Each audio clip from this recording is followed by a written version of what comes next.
இந்த வீடியோ பார்க்குற எல்லா பொண்ணுங்களும் என்னை திட்டுவீங்கன்னு நினைக்கிறேன். திட்டினாலும் பரவாயில்ல, தப்பு இல்லை.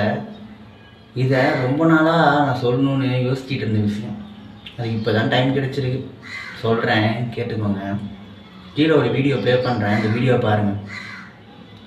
அந்த பையன் அந்த பொண்ணை தப்பாக பார்க்குறான்னு அந்த பிள்ளைக்கு தெரிஞ்ச அடுத்த செகண்டு கழுத்தில் போட்டிருக்க சாலை கீழே இறக்கி செஸ்ட்டை மறைக்கிற மாதிரி போடுறான்.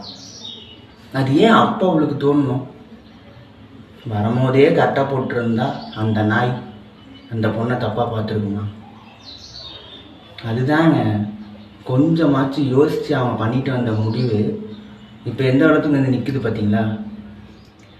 அது ஏன் அப்படி வந்திருக்காங்கன்னு தெரியுமா? ஃபேஷனை வச்சு இங்கே ஒன்றும் பிடுங்க முடியாதுன்னு யாருக்கும் தெரியறதில்ல.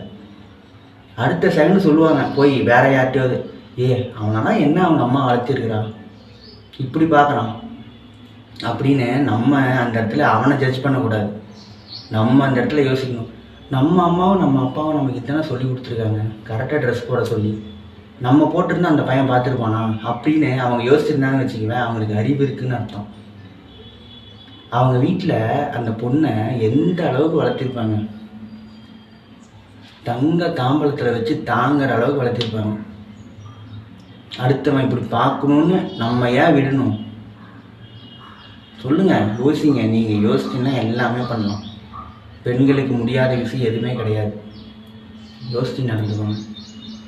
நீங்கள் தங்கமாக இருக்குன்னு நினைக்கிறீங்களா, தகரமாக இருக்கணும்னு நினைக்கிறீங்களான்னு எல்லா பெண்களோட கையில் தான் இருக்குது. ஒரு சிலர் இப்படி இருப்பாங்கன்னு சொல்ல முடியாது. 100% ஒருத்தர் இப்படி தான். பசங்களையும் தப்பு சொல்லக்கூடாது, பொண்ணுங்களையும் தப்பு சொல்லக்கூடாது. இப்போ வாழ்க்கை நடைமுறை அப்படி ஆயிடுச்சு.